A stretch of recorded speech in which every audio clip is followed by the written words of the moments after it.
It was the three Muslim examiners or reviewers at the Urdu subcommittee of the Northwestern provinces, which argued that this is a text which is which is calculated to inflame the animosity of the Hindus against the Muslims by citing unnecessarily or needlessly the wrongs committed by the Muslims and the Hindus, and that while it brings out everything that was every kind of problematic thing that existed in the all the bad qualities, so to say, of the Muslim rulers in light, but it passes over in silence all their good virtues.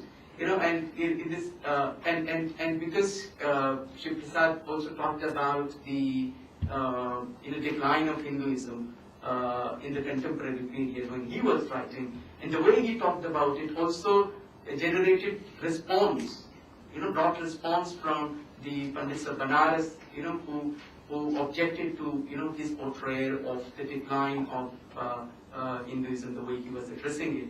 And Sir Sayyid Ahmad Khan also objected to it, saying objecting to the portrayal of the Mughal-Sikh relationship, of the participation of Muslims in the mutinies and so forth. And it was a text where Shri Prasad said that Hindus are as different from Muslims as earth is from heaven. So there are multiple examples.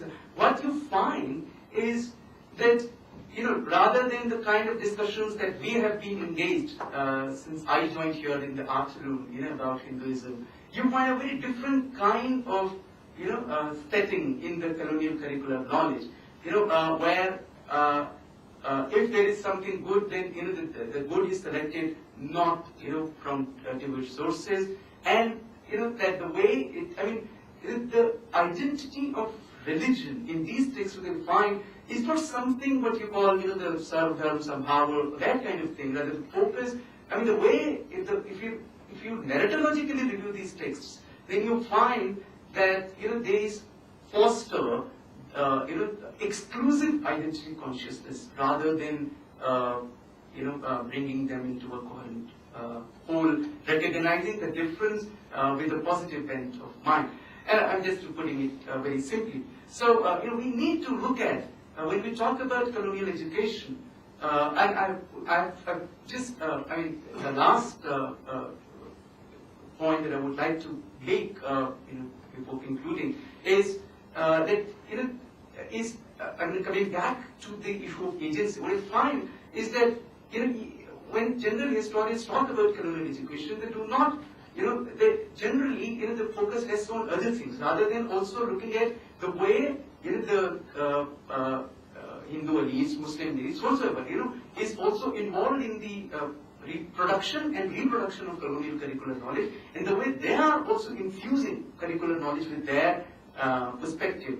We need to go beyond both the arguments, which are not otherwise invalid. The argument of the liberalism in colonial education and the argument of coloniality of colonial education, they are valid arguments, but they have already served their purpose. Even when you look at the texts that were prescribed for women, for girls' education, because like in Northwest provinces, I've seen many texts, written in Hindi by Hindu writers, which were written specifically for girls. You don't see the idea that otherwise we think would have been there, the impetus coming from Enlightenment, Western liberalism, rationality, and so forth. The argument is still about how to improve the condition of these women, the wretched creatures, and how to make them better wives, better mothers, and because that is something also required for that would also be a good support for religious reform movements. So it's a rather disorganized quick summary of what I wanted to quickly present. There are aspects in which I haven't been able to come up in this presentation. I think I better stop here because you have been listening to this presentation since morning. So if you have time, then yes, I would really love to respond to some of the comments that this presentation would have.